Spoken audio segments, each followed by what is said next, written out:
Assalamualaikum warahmatullahi wabarakatuh. Waalaikumsalam warahmatullahi wabarakatuh. Jumpa lagi dengan saya Edi Prayitno, dan saya kali ini bersama dengan para ustadz-ustadz lagi berada di Pulau Lombok ya. Jadi kita dalam rangka Munas Arimatea. Jadi saya sangat bersyukur sekali bisa berjumpa dengan teman-teman seperjuangan di tempat ini. Banyak hal yang akan kita bahas untuk memikirkan umat ini. Dan di tengah-tengah kita ini, Masya Allah, ini ada Habib Saiful ya. Saiful. Assalamualaikum Habib. Jadi Habib Saiful ini sangat intens sekali memikirkan ekonomi umat.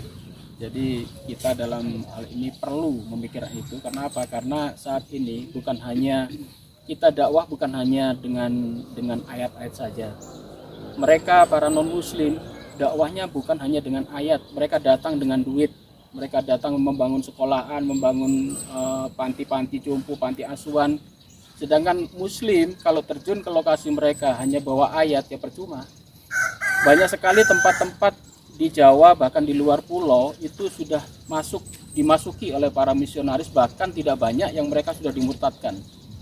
Dan ini tidak banyak umat Islam yang memikirkan, hanya berdakwah saja, tetapi dari segi ekonomi sering terlewatkan. Nah, ini kita mau tahu ini pandangan Habib soal ini. Silakan Habib. Terima kasih. Assalamualaikum warahmatullahi wabarakatuh. Waalaikumsalam warahmatullahi wabarakatuh. Saya juga sangat terima kasih telah diundang dengan Arimatea dari pusat maupun dari daerah, khususnya di NTB, di Lombok, Sembalun, Lombok Timur ya. Nah, di sini sedang di acara Munas untuk Arimatea. Saya diundang di sini dengan kapasitas sebagai petani saya. Saya lebih senang disebut petani. Lingkungannya banyak tanaman ini, Jadi petani mau dari desa maupun sampai kota, saya maunya sebutnya petani. Kenapa kita sebut petani? Perut kita ini butuh petani. Jasa-jasa petani itu luar biasa. Luar biasa. Gitu. Ya kan? Bagaimana kita menciptakan petani-petani yang baik dan benar ya untuk generasi. Tujuannya sama dengan Arimatea. Kalau petaninya sukses, makmur, insya Allah akidahnya tidak tertukar. Tidak tertukar dengan mie pupuk kalau petani, ya kan? Tidak tertukar dengan sumbangan bibit, ya kan? Tidak tertukar dengan konsep-konsep yang musuh-musuh Islam yang datang ke petani. Gitu. Jadi pinjaman rentenir, ya itu adalah merusak akidah dan bisa tertukar nantinya. Gitu. Nah, itulah harus kita sebagai petani di daerah Lombok Timur ini harus memperkuat. Gitu. Nah, jadi bertani ini sangat dibutuhkan karena untuk ekonomi ke depan, untuk generasi. Nggak bisa hari ini tanam besok berhasil. Gitu. Butuh dan sangat butuh proses itu. Harus sabar, harus saling kita sesama petani ini saling kompak, saling silaturahmi, saling berbagi ilmunya, jangan saling sikut-mensikut, menjatuhkan, itu jangan. Gitu. Karena dari dulu Indonesia ini diincar pertanian. Kita ini dijajah karena pertaniannya. Kenapa? Negara kita ini subur dari Sabang sampai Merauke. Kebetulan di sini di Lombok saat mungkin nanti Arimatea ada di Makassar, di Irian Jaya, dan di pulau-pulau atau di provinsi-provinsi yang lain, pasti yang dikejar petani. Kenapa? Lemahnya petani itu biasanya kemana? Badannya sudah capek, ya kan? Hasilnya kurang. Nah, kemana akan tentukan dengan pinjaman rentenir, ya kan? artinya tanahnya disita. Betul. Dari punya lahan luas, jadi tinggal segitu-segitunya lagi. Artinya milik orang lain. Itu pas sudah semuanya direbut orang lain, baru kita kompak. Jangan terlambat gitu. Makanya bertani itu harus benar-benar serius, ada pelajarannya. Dai-dai kita, guru-guru kita, insya Allah itu paham, tinggal implementasinya. Sebagai dai, ya kasih ilmu tentang pertanian, ayatnya apa, suratnya apa, bagaimana caranya. Gitu. Nah itu yang diperlukan sebenarnya untuk umat. Tujuannya ke depan generasi kita. Hari ini aja kita bertani susah, bagaimana dengan anak kita, cucu kita nanti? Tanah tambah sempit. Ya begitu. Jadi dari saya itu aja, kita bertani dengan serius, dipelajari dengan benar. Karena menjadi dai pun juga nggak bisa ujuk-ujuk kita udah dewasa jadi petani, jadi pendakwah. Dari SD harus di madrasah, ya kan? SMP-nya taraf SMP harus di MTS atau Alia atau di pondok-pondok pesantren. Keluar pun juga belum tentu jadi pendakwah semua. Gitu. Nah, begitu juga di kampung, belum tentu semuanya jadi petani dan belum tentu juga punya lahan petani. Jadi yang satu dia bisanya pendanaan, ayo support di pendanaan. Yang satu bagian pemikirnya, bagian pendataan dan itu, dia bagian itu. Bagian yang bisa macul, ya macul gitu. Jangan iri-irian gitu loh. Tapi tujuannya sama. Gitu. Nah, mungkin dari saya itu saja. Kebetulan saya fokusnya di pertanian alpukat. Dan tapi bisa dikombin dengan peternakan ya, dengan tanaman-tanaman semusim, sayur-sayuran, hingga satu lahan itu efektif, benar-benar efektif gitu. Tidak ada yang terbuang. Tidak ada yang terbuang. Dari saya mungkin itu saja, bisa ditambahin dengan ketua dari Arimatea Lombok Timur. Assalamualaikum warahmatullahi wabarakatuh. Bersyukur kepada Allah Subhanahu wa taala masih dalam keadaan sehat walafiat di hari terakhir Munas ketiga Forum Arimatea di Sembalun Lombok Timur.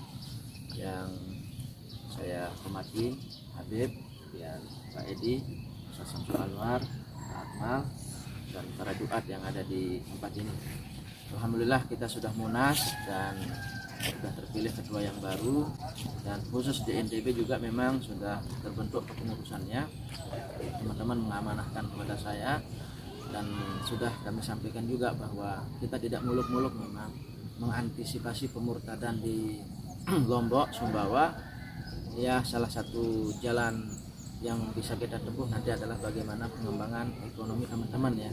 Makanya di Munas kali ini kita juga ada B3 kemarin ya. B3 itu bincang bisnis ya.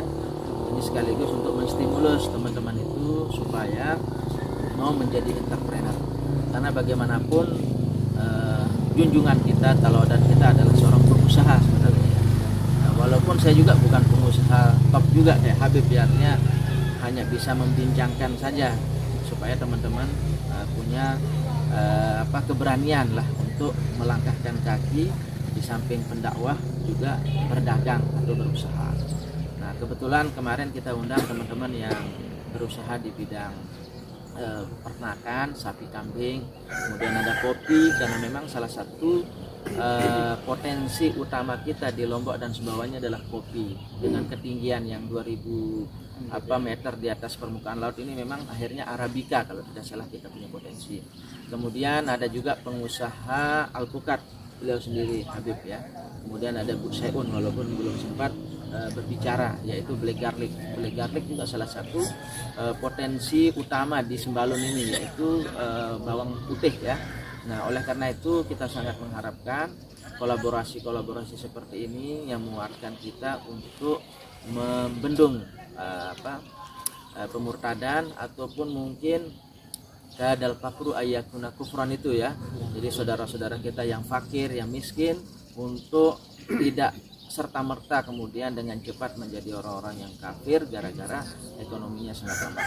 Oleh karena itu sekali lagi teman-teman, saya mengajak kita semua tidak risih lah kira-kira begitu ya, untuk menjadi pengusaha. Sekecil apapun yang bisa kita dagang, mari kita dagang. Syukur-syukur kemudian kalau sudah bisa berdagang menggunakan cover usaha yang legal, misalnya UD, CV atau PT. Nah, ini yang kita gesa. Jadi teman-teman yang sudah punya usaha silahkan upgrade dia ke badan hukum, kira-kira begitu ya. Badan hukum, apakah itu UD, apakah itu CV, apakah itu PT, supaya kesan berusaha kita itu profesional. Kalau masih sendiri nih, pegang uang sendiri, kemudian mengeluarkan uang sendiri, belanja sendiri. Tapi kalau sudah CV atau mungkin UD yang lebih besar atau PT, itu kan pasti ada bagian keuangannya, ada yang memegang uang, karena bagaimanapun salah satu godaan kita adalah harta, ya, harta ini bukan harta ya. Harta dalam yang di situ termasuk uang ya. Oleh karena itu mudah-mudahan sekali lagi dengan Munas ketiga ini banyak pencerahan yang bisa kita terima di tempat ini, dan mudah-mudahan juga Pak Edi, Habib dan teman-teman yang lain bukan terakhir datang ke Lombok ya. Mudah-mudahan ada kolaborasi yang lebih besar nanti, terutama untuk menguatkan bidang ekonomi kita ya. Sekali lagi dai-dai kita ini kalau datang nanti ke suatu tempat mungkin minimal membawa sesuatu yang bisa diberikan ke masyarakat. Tidak hanya kita yang dilayani, tapi kita betul-betul membawa sesuatu yang lebih bermanfaat ke warga, di mana kita menjadi sasaran utama dakwah kita. Ya, mudah-mudahan bumi Lombok, NTB dilindungi dari segala macam fitnah, ya, pemurtadan dan seterusnya, dan Allah berkahi bumi ini. Sekali lagi mohon maaf kalau ada yang kurang. Billahi taufiq wal hidayah. Assalamualaikum warahmatullahi wabarakatuh. Saudara-saudaraku sekalian, kami di sini bukan hanya main-main dolan, tetapi full memikirkan umat Islam, perjuangan. Tadi kita sudah mendengarkan kesaksian-kesaksian dari pelosok-pelosok Lombok. Bahkan ada satu desa yang mulai kecil sudah berKTP Islam, tetapi tidak tahu apa itu Islam. Alif aja nggak tahu. Dan ini saya serukan juga kepada para ustadz-ustadz, para dai yang di kota-kota yang sudah duduk-duduk nyaman. Ayo turun ke pelosok-pelosok ya. Kita gerakan. Ini ada Habib sudah menggerakkan ekonomi rakyat, ekonomi Islam. Para ustadz, para kiai, ayo turun ke pelosok-pelosok, sebarkan Islam. Karena di sini ladangnya masih banyak, ladang dakwahnya masih terbuka lebar. Dan ternyata di pelosok-pelosok sini masih banyak yang tidak kenal Islam. Bukan non-Islam, ini Islam, tetapi tidak tahu alif itu aja apa, nggak tahu. Tetapi alhamdulillah sekarang sudah banyak ustadz-ustadz yang sudah rela masuk ke pelosok-pelosok, bahkan sudah menimba ilmu ke pondok-pondok pesantren, tujuannya untuk menyebarkan agama di daerahnya masing-masing, memikirkan umatnya jangan sampai kelaparan, dipikirkan ekonominya juga, cara bercocok tanam dan sebagainya. Nabi Muhammad dulu dakwah tidak dengan tangan kosong. Pertama yang dipikirkan adalah modal dulu. Nabi Muhammad adalah seorang saudagar yang sangat sukses. Ekonomi yang diperhatikan, ekonomi dikuatkan dulu baru dakwahnya. Kalau dakwah tok nggak ada ekonomi yang nggak bisa jalan, kita ke Lombok aja butuh biaya. Jadi ayo saudara-saudaraku sadar bahwa perjuangan kita masih panjang dan ini perlu umat memikirkan soal ini. Demikian, terima kasih Habib, terima kasih para ustadz. Wassalamualaikum warahmatullahi wabarakatuh. Waalaikumsalam warahmatullahi wabarakatuh.